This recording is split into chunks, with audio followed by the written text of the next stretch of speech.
Marwari media, आप देख रहे हैं। नए साल का इंतजार हर किसी को था और अब यह इंतजार खत्म हो गया है।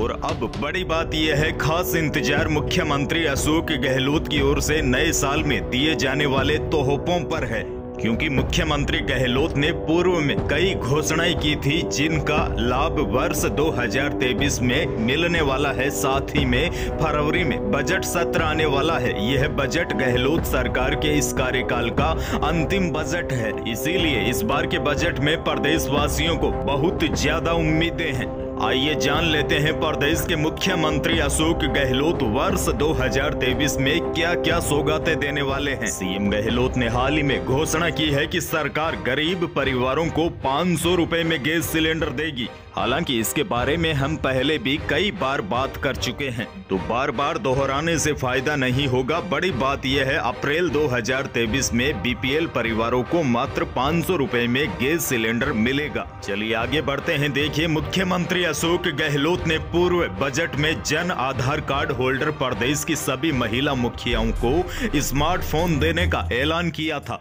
हालांकि मुफ्त स्मार्टफोन योजना का इंतजार लगातार लंबा होता जा रहा है, लेकिन बड़ी बात यह है, अब आपका इंतजार और ज्यादा लंबा नहीं होगा, क्योंकि सरकार अब चुनावी साल में प्रवेश कर चुकी है। और सूत्रों की माने तो सरकार इस योजनाओं को अब जल्द ही धरातल पर उतारने की तैयारियों में जुट गई है। दरअसल इस योजना में इसलिए देरी हुई थी क्योंकि मुफ्त स्मार्टफोनों की संख्या काफी अधिक थी। इसीलिए कंपनियों को 1 करोड़ 35 लाख स्मार्टफोन तैयार करने में वक्त लग रहा है। इसीलिए प्रदेश की महिलाएं पिछले कई महीनों से स्मार्टफोन का इंतजार कर रही है। लेकिन बड़ी बात यह है, वर्ष 2023 में महिलाओं की उम्मीदें पूरी हो जाएगी। हालांकि इस योजना में हो रही देरी की वजह से अब प्रदेश के लोग नाराज भी दिखाई दे रहे हैं। लेकिन इस योजना के जरिए सरकार भी वोट बटोरने की कोशिश कर रही है। इसीलिए सरकार चुनावों के नजदीक इस योजना की शुरुआत कर सकती है, ताकि चुनाव में इसका भरपूर फायदा मिल सके।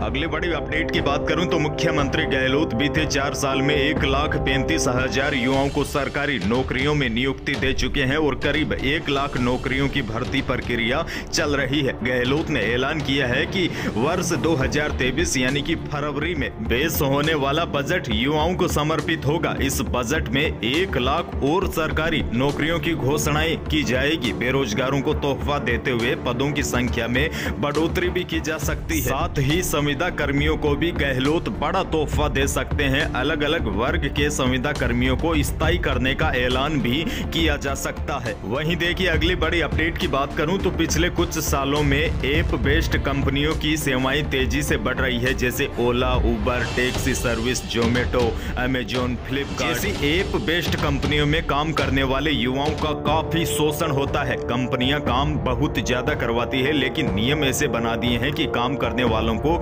लाभांश नहीं मिलता।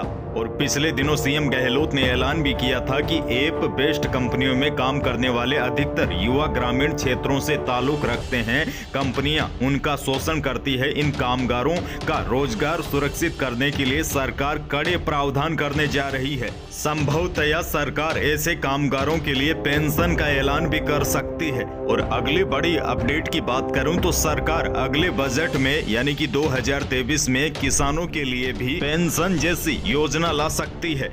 मीडिया रिपोर्ट्स की माने तो सरकार सोच रही है कि 60 साल की उम्र के बाद किसानों को कम से कम 3,000 रुपए तक पेंशन मिलनी चाहिए, ताकि उनका गुजर बसर अच्छे से चले। मीडिया रिपोर्ट्स में तो यह भी दावा किया गया है कि इस प्रकार की योजना लागू करने के लिए खुद राहुल गांधी ने अशोक गहलोत को कहा है, क्योंकि ऐसी योजनाएं देश के कई राज्यों में है जहां किसानों को पेंशन दी जाती है। प्रदेश में नए जिले बनाने को लेकर मांग लंबे समय से चली आ रही है। अब नए जिले कितने बनते हैं या नहीं बनते, इस पर फैसला काफी जल्द होगा। तो इस प्रकार मुख्यमंत्री गहलोत साल 2023 में 7 बड़े फैसले लेने वाले हैं।